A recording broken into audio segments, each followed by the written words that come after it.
muito feliz de estar aqui nesta noite com vocês. Pastora Alessandra, obrigada pelo convite, obrigada por vocês me receberem aqui. Para mim é uma alegria e um privilégio poder compartilhar com vocês daquilo que Deus tem falado comigo, tem falado ao meu coração. E eu não venho aqui para trazer tantas revelações, estudos profundos, mas eu quero compartilhar com você verdades da palavra do Senhor, que tem transformado a minha vida. Eu sei que vocês têm ouvido aqui durante este ano sobre o tema Uma Vida Livre, né? Tem sido o tema que nós temos trabalhado aí ao longo do ano de 2024. A pastora Alessandra falou que nós estamos em 2025, né? A bichinha é acelerada, vocês viram. Mas é o tema que nós temos ouvido ao longo deste ano de 2024. Uma vida livre.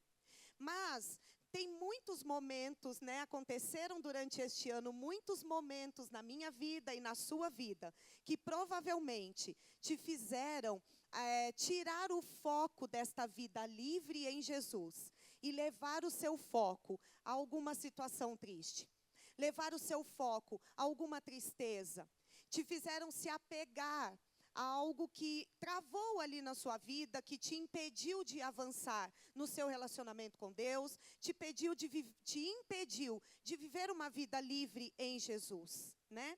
Eu gostaria de ler com você o Salmo 126. Por favor, abra sua Bíblia no Salmo 126.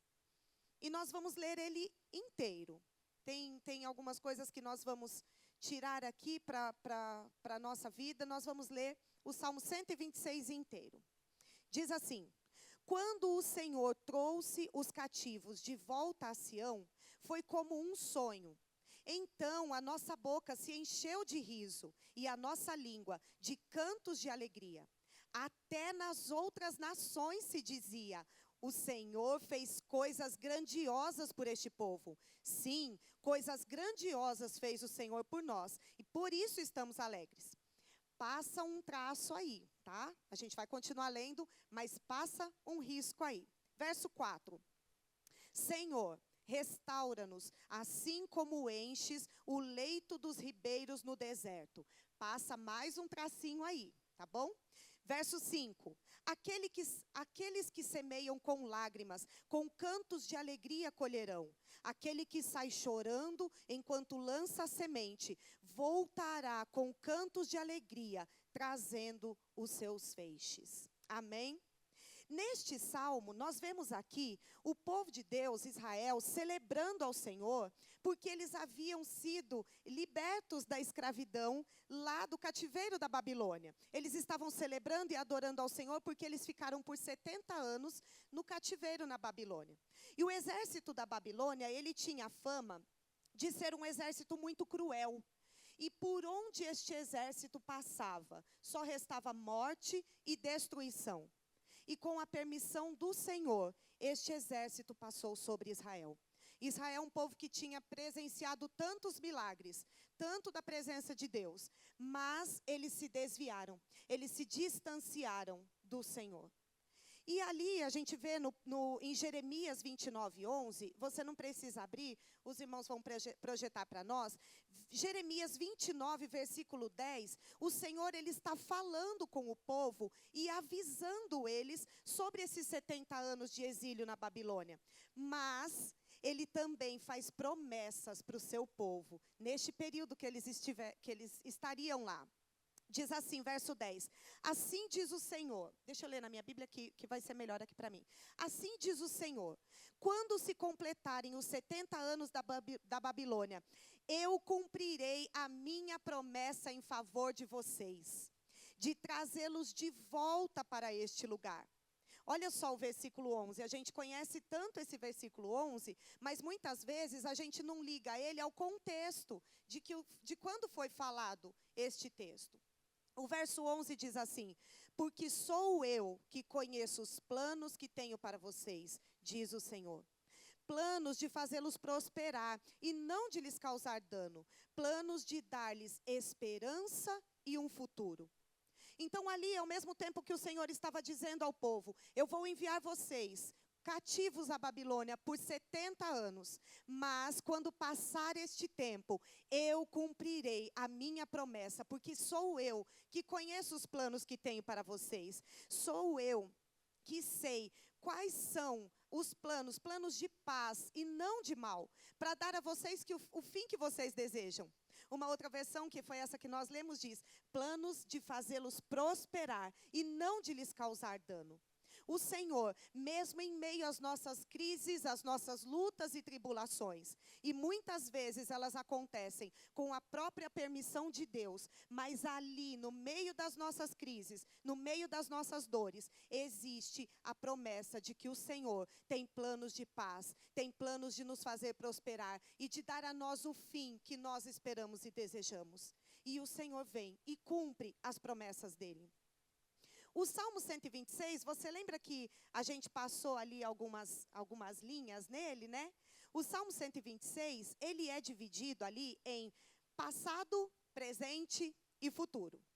Os 3 primeiros versículos que nós lemos ali, verso 1, 2 e 3, ele diz lá que quando o Senhor trouxe os cativos de volta a Sião, lembra que o Senhor levou eles por 70 anos, mas depois o Senhor foi a eles e cumpriu a promessa e trouxe. O povo ali estava muito feliz. Quando o Senhor trouxe os cativos de volta a Sião, foi como um sonho.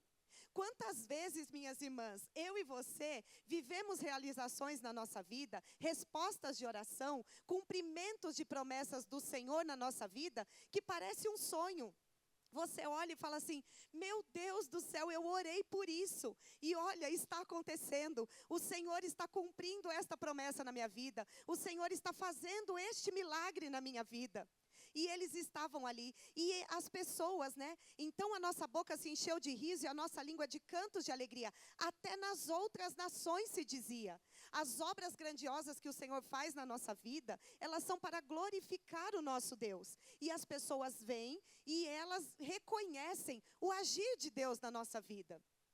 Até nas outras nações se dizia: o Senhor fez coisas grandiosas por este povo. Sim, coisas grandiosas fez o Senhor por nós. E por isso nós estamos alegres. Minha irmã, eu e você, precisamos nos apegar sempre às promessas e os milagres que Deus já fez na nossa vida. E não olhar somente para aquilo que está faltando, somente para aquilo que não aconteceu ainda. Deus já fez muita coisa na nossa vida, a começar da nossa salvação. A pior escravidão que nós estávamos sujeitas era a escravidão do pecado. E o Senhor veio e nos livrou da escravidão do pecado. O Senhor veio e restaurou a nossa sorte. Mudou o nosso pranto em riso. Mudou a nossa eternidade, que era de destruição, de morte eterna, para uma vida eterna com Cristo. Só isso já seria motivo para a gente rir o resto da vida, independente de qualquer coisa que acontecesse aqui com a gente. Então isso nós precisamos ter sempre na nossa mente, no nosso coração, aquilo que o Senhor já fez. O Senhor nos livrou da escravidão do pecado. E minha irmã, se você que está aqui hoje, assim como a Emily orou no momento do louvor, mulheres que estão aqui com o coração entristecido, mulheres que estão aqui, que se esfriaram na fé. Se você veio aqui nesta noite, eu creio que foi o Senhor quem te atraiu para cá. Muitas pessoas receberam o convite para estarem aqui e não estiveram, e não vieram. Mas foi o Senhor quem trouxe você aqui para renovar o seu coração nesta noite. Foi o Senhor quem trouxe você aqui para dizer para você que neste dia da sua vida, seja ele bom ou ruim, o Senhor está com você neste momento da sua vida. E aí você que não está vivendo esta plenitude de alegria, este contentamento, essa satisfação no Senhor, busque, minha irmã, busque com todas as suas forças viver isso, porque é a melhor forma de nós vivermos a nossa vida, descansando nas promessas do Senhor. Esta sim é uma vida de liberdade, esta sim é uma forma de se viver uma vida livre, como nós temos ouvido aqui desde o início do ano. Um outro ponto aqui, o verso 4, ele diz assim: Senhor, restaura-nos, assim como enches o leito dos ribeiros no deserto. Olha só, Aí eu sou uma pessoa muito visual, e eu queria entender o que era que estava acontecendo. E aí eu fui atrás de um vídeo que o pessoal vai colocar para a gente assistir. Aqui está falando dos ribeiros do Negueb. E aí eu vou ler para você aqui, olha, as correntes do Negueb. O Negueb, ele é uma região desértica, que passa a maior parte do tempo na sequidão. Só que, de repente, a chuva cai lá nas montanhas e a água vem descendo, inundando e enchendo os ribeiros inesperadamente. Quando eles falam aqui, Senhor, restaura-nos. Opa, peraí. Eles já não tinham sido libertos? Eles já não estavam lá vivendo novamente a vida deles? Já tinha passado 70 anos, o Senhor já tinha vindo, já tinha cumprido a promessa de que libertaria eles e já estavam libertos. Ok, mas ali a vida estava acontecendo. Aqui está falando do presente, no dia a dia, nas dificuldades que eu e você temos no nosso dia a dia. Deus já cumpriu inúmeras promessas na nossa vida, já fez inúmeros milagres na nossa vida, mas tem as nossas lutas do dia a dia. E a gente se distancia, a gente se esfria, a gente se envolve com esse dia a dia e perde a sensibilidade da presença de Deus. A da presença de Deus está conosco em todo o tempo, mas nós perdemos a sensibilidade dessa presença. O nosso coração vai ficando em sequidão. E aí eu queria pedir para eles colocarem para a gente o vídeo, por favor. E ali nós vamos ver, olha só, deixa eu vir aqui de lado para você poder ver bem direitinho, tem ali nas TVs também. Essa é a região lá do Negueb, e é uma região desértica lá. Só que quando as chuvas vêm, elas caem lá na montanha. Vocês estão vendo a chuva vindo ali? Olha lá como que é os leitos do Negueb. Quando ele fala, enche-nos, restaura-nos, né? Como fizeste com as correntes do Negueb. É isso daqui. Olha aqui o tamanho da pessoa perto. Gente, eu chorei quando eu vi esse vídeo. E olha lá como as águas vêm vindo e vêm regando todo o deserto. Minha irmã, a nossa função, a nossa responsabilidade é orar, confiar e descansar no Senhor. E crer que Ele vai fazer chover lá nas montanhas. Quando o texto continua dizendo aqui, pode continuar o vídeo, por favor, até o finalzinho. Quando o texto diz aqui no versículo 5, aqueles que semeiam com lágrimas, com cantos de alegria colherão.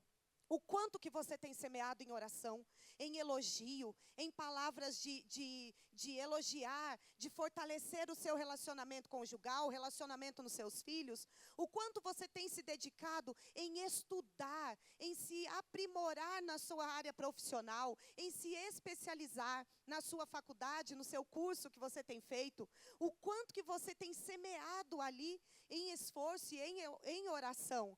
Aqueles que semeiam com lágrimas, com cantos de alegria colherão. O verso 6, aquele que sai chorando, enquanto lança a semente, voltará com cantos de alegria, trazendo os seus feixes.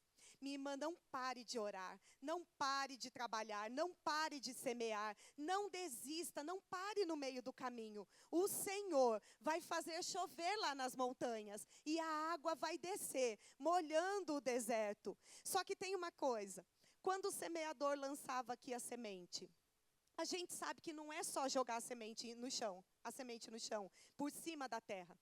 A gente sabe que tem um trabalho de arar aquela terra, de adubar aquela terra, de preparar ali o ambiente, o lugar onde vai ser colocada a semente. E tem mais uma coisa, que garantia este semeador tinha de que as chuvas cairiam na montanha no tempo certo? Nenhuma. Ele tinha que lançar a semente, crendo que o milagre aconteceria. Ele tinha que lançar a semente, ele não podia esperar chover para lançar a semente. Ele não podia esperar o cheiro da chuva para depois correr para preparar a terra. Então, minha irmã, se prepare para o dia que o seu milagre acontecer, o Senhor encontre o seu coração preparado. O Senhor encontre a terra do seu coração adubada, a semente ali já colocada no seu coração, para Ele só fazer brotar.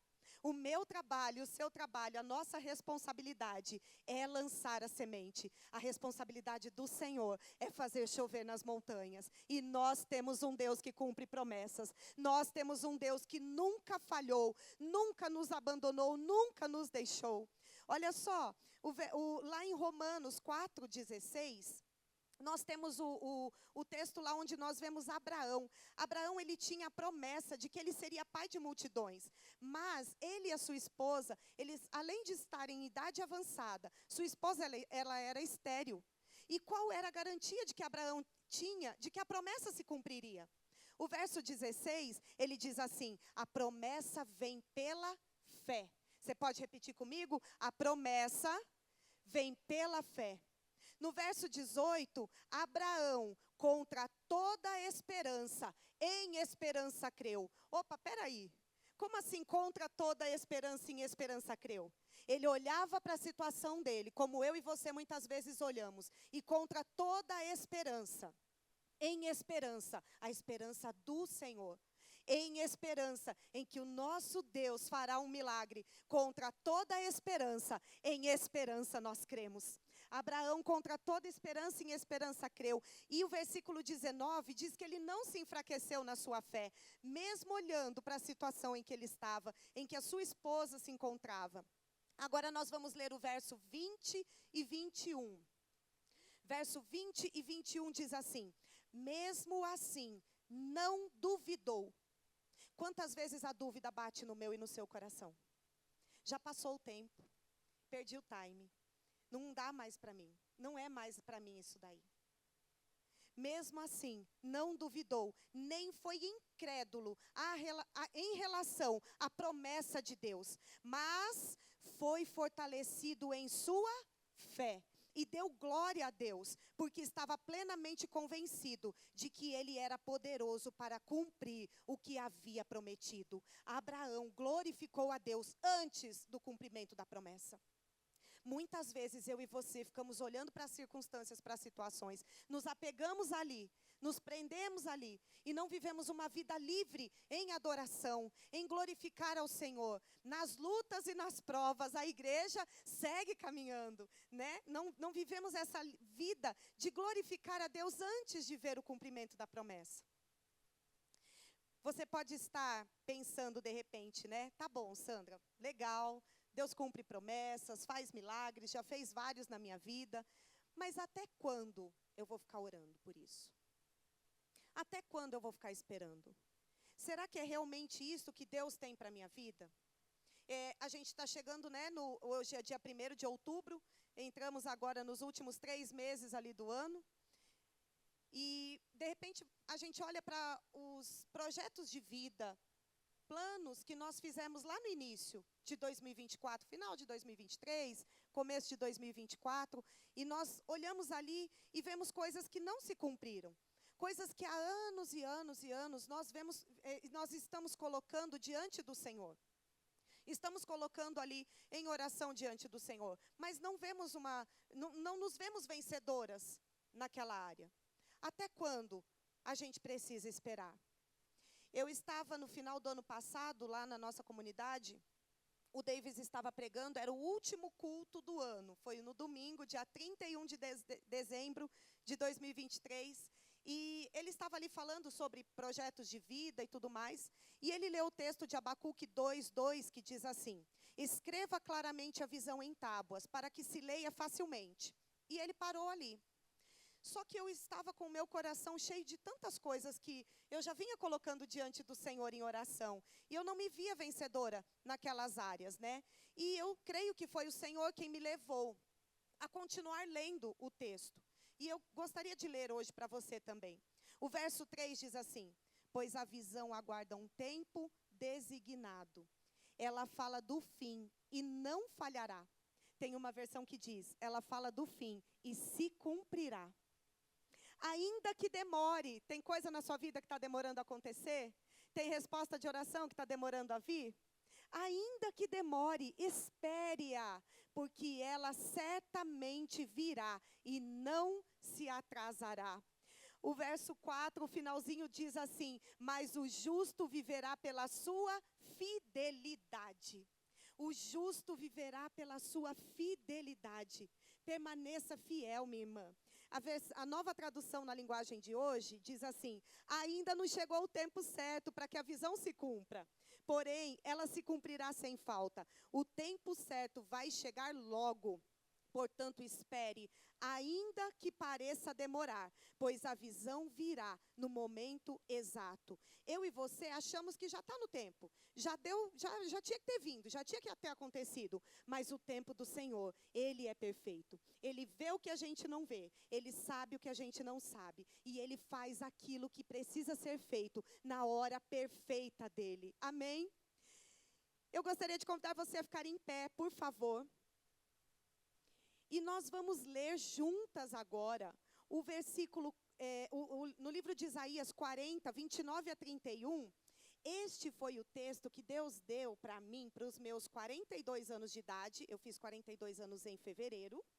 E o texto para o meu ano de 2024. Então, eu risquei aqui na Bíblia, eu coloquei coraçãozinho, eu coloquei a data. Então, quando Deus falar com você, escreva, anote aí na sua Bíblia. Isso é tão importante, porque depois a gente está folheando a Bíblia e a gente encontra ali momentos em que Deus falou especificamente com a gente. E é tão gostoso aquilo ser avivado novamente no nosso coração.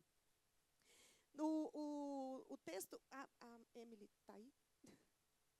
Lá em Isaías 40, eu coloquei 29, mas vamos ler o 28, que diz assim: será que você não sabe? Nunca ouviu falar? O Senhor é o Deus eterno, o Criador de toda a terra. Ele não se cansa e nem fica exausto. A sua sabedoria é insondável. Olha o verso 29, que diz para mim e para você. Ele fortalece o cansado e dá grande vigor ao que está sem forças. Minha irmã, se você chegou aqui nesta noite cansada, mas não é aquele cansaço que uma noite bem dormida resolve. É cansaço de alma, é cansaço de peso nos ombros, é cansaço de que só o Senhor pode tirar do nosso corpo. Se você chegou aqui sem vigor, o Senhor nesta noite restaura o seu vigor. Diz assim aqui: Ele fortalece o cansaço e dá grande vigor ao que está sem forças. O verso 30 está lá. A gente consegue ler todo mundo junto? Vamos lá, 1, 2, 3 e... Até os jovens se cansam e ficam exaustos, e os moços tropeçam e caem. Mas aqueles que esperam no Senhor renovam as suas forças. Olha o que o versículo continua dizendo: voam alto como águias, correm e não ficam exaustos, andam e não se cansam. Olha só, andam e não se cansam. Aqueles, vamos destacar só algumas partes aqui. Aqueles que esperam no Senhor. Esperar no Senhor exige de nós paciência e confiança. Não dá para esperar. E aí? E aí, Deus? E aí? Quando é que vai ser? Acho que é agora. Ai, meu Deus. Não. Esperar no Senhor exige de nós paciência e confiança. Exige de nós fidelidade e também envolve expectativa. Estar sempre ali pronta para aquilo que Deus pode estar fazendo na nossa vida. Estar sempre ali com os nossos ouvidos atentos para aquilo que Deus está falando ao nosso coração. Renovam as suas forças. Renovar significa trocar. Para renovar a água nessa caneca, eu vou precisar tirar o que está aqui dentro e colocar uma água nova. E é o que Deus faz comigo e com você. Ele tira o nosso cansaço e coloca a própria força dele dentro de nós. Ele tira a nossa incredulidade, a nossa dúvida, a nossa falta de fé e coloca a própria fé de Deus agindo no nosso coração e fazendo brotar as sementes que eu e você estamos trabalhando e semeando na terra do nosso coração. Amém? Voam alto como águias. Por que a águia? As águias, elas são conhecidas pelo vigor e pela velocidade. Se você acha que você estava andando devagar até agora, se você acha que você estava indo muito lenta em direção ao cumprimento dos propósitos de Deus, a Bíblia diz que você voa alto como águia. A águia representa vigor, ânimo, força e velocidade. Correm, andam, nós não vamos parar no meio do caminho. as nossas forças estão sendo renovadas nesta noite, para a gente continuar caminhando. A palavra de Deus diz que nós não somos daquelas que retrocedem e para a perdição e perdem o cumprimento dos propósitos de Deus, perdem o cumprimento das promessas de Deus na nossa vida. Se você parar no meio do caminho, minha irmã, você não vai chegar aonde está o ponto em que Deus está cumprindo a promessa na sua vida, em que Deus está fazendo um milagre na sua vida. Se você ficar presa no meio do caminho, você não vai ter uma vida livre em direção àquilo que Deus deseja fazer em você e através de você.